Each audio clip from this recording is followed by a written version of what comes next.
All right, Zac Babb here with head coach Kirk Eaton on the Week 7 edition of Monday Morning Football. First off, Coach, 59-21 win over Cy Lakes.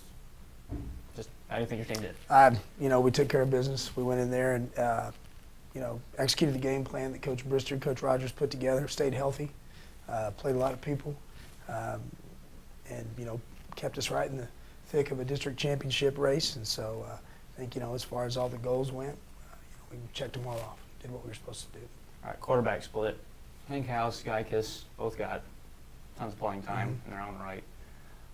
Just they're split, especially because if you have Cameron go out, with Joe coming in this game, how much is that for his development and just going down the stretch if you happen to lose Cameron? Yeah, that's exactly what it was. It's just to get Joe ready, because who knows, any chance you get an opportunity to play all your guys, whether it was a quarterback or whether it was, Denzel Winters playing B-back, or even DJ went to L playing wide receiver. It's just to get people ready, because you just never know what's going to happen. So it was a combination of that, and Joe works hard and he does things right, and just so happens he's playing behind a guy that's completing 70% of his passes and leading the district in touchdown passes. So he's in a tough spot, but does a good job for us. We found an opportunity to get him out there, so that's what we did. You mentioned DJ this week on offense. Where did that scheme come from? Well, we'd been crossing over, and we'd really been paying attention crossing over the offensive guys to defense more than defense to offense. But when Jacory went down, we started upping DJ's reps on offense, and saw some things that made us think, there's an opportunity there. And he's a little taller than every one of our inside slot receivers, a little faster than all of them. And so we thought, this would be a good week to get him a good look. And then, of course, the way he played, now you feel like you have to give him a really, really good look. But the good news is Toriel, who stepped in over there and plays more safety now when DJ's on offense, he's played really well as well. So it's something that we're comfortable doing right now.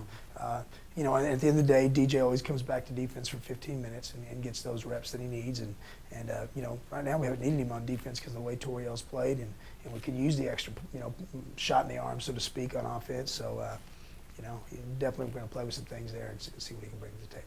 Do you think DJ could be a potential long-term, especially in the playoffs, replacement for Jacory? Absolutely. You don't replace, it's to get those yards. But no, I absolutely think so. You even saw, he got into a rhythm and started feeling really good, and then you even saw what he did with the kickoff, and then he took the kickoff back. So, but no, I think, it's different, because what DJ does well is not, so to speak, what Jacory did well. But no, he definitely brings something to the table that we need to look at. And Coach Rogers has already started to implement some new stuff that we're going to look at this week, and just kind of build it from there and see where it goes. All right, and then looking ahead, you got Cy Woods this week. They just completely upset Cy Ranch last week. They beat Ranch 30-27 in overtime. Yeah. Is that on the back of your mind at all, that they could possibly make some noise on Friday? No, absolutely. I know Coach Faith and Coach Zackus and Coach Neal way too well. No, I knew. They're fighting for their lives right now. The next game they lose, they're out of the race altogether. They won't go to the playoffs for the first time in the history of the school. But no, I knew. I talked to Coach Neal, I guess on Thursday, and I asked him how he felt and said, we got a chance to see what happens. And it was a crazy game. Both starting quarterbacks went out. Starting quarterback for Ranch went out. Starting quarterback for Woods goes out, and it's back and forth. And then they line up to kick a 42-yard field goal into the wind to send it to overtime, and there wasn't one. I was like, I don't even know why they're trying this. And then the kid, he stepped up and made one heck of a kick, one heck of a play for Cy Woods. So, no, I do.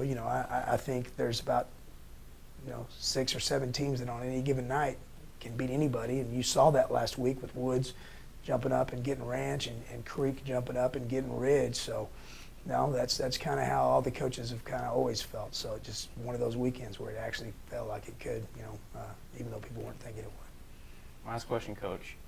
If Woods loses, they're done. If you win, you're in the postseason. Mm-hmm. How much more?